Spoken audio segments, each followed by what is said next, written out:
Hi friends, welcome to ARK வசதி கிரியேட்டர்ஸ்லேருந்து அனந்தலட்சுமி பேசுகிறேன்.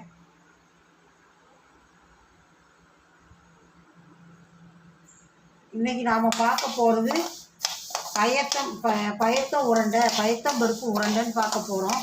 இது வந்து பயத்தம் பருப்புன்னு சொல்லாமல் 1 ரூபா எடுத்துகிட்டு இருக்கேன். நல்லா வறுத்துக்கணும், ரொம்ப தீஞ்சு போகக்கூடாது, ஆனால் கொஞ்சம் நல்லா வாசனை வரணும். இந்த மாதிரி வறுத்துக்கணும். இதுக்கு வந்து ரேஷியோ 1:1 சர்க்கரை போடணும். இதுக்கு வந்து நான் வந்து இதை பவுட்ரு பண்ணி, சர்க்கரை பவுட்ரு பண்ணி உருண்டை பிடிக்கும்போது காட்டுறேன்.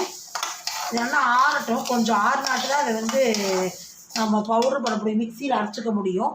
அரைச்சிட்டு நான் காட்டுறேன், உருண்டை பண்ணும்போது காட்டுறேன். பாருங்கள், ஆறிடுத்து நல்லா. இப்போ இதுக்கு வந்து நம்ம ஒரு 4 ஏலக்காய் போட்டு அரைச்சிட்டுலாம்.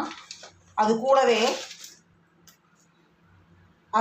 ஒரு 4-5 ஏலக்காய் போட்டு அரைச்சிடலாம். தெரியுது இல்லையே?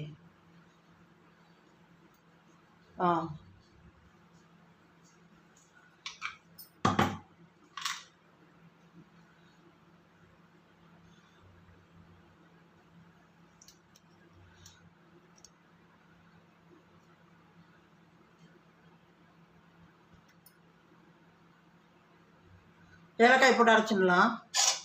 அரைச்சி வந்துட்டு காட்டுறேன். சர்க்கரை எடுத்துகிட்டு இருக்கேன் 1:1 அப்படிங்கிற கணக்கில். அதில் வந்து ஒரு 300 கிராம் இருக்கும் பாசிப்பருப்பு.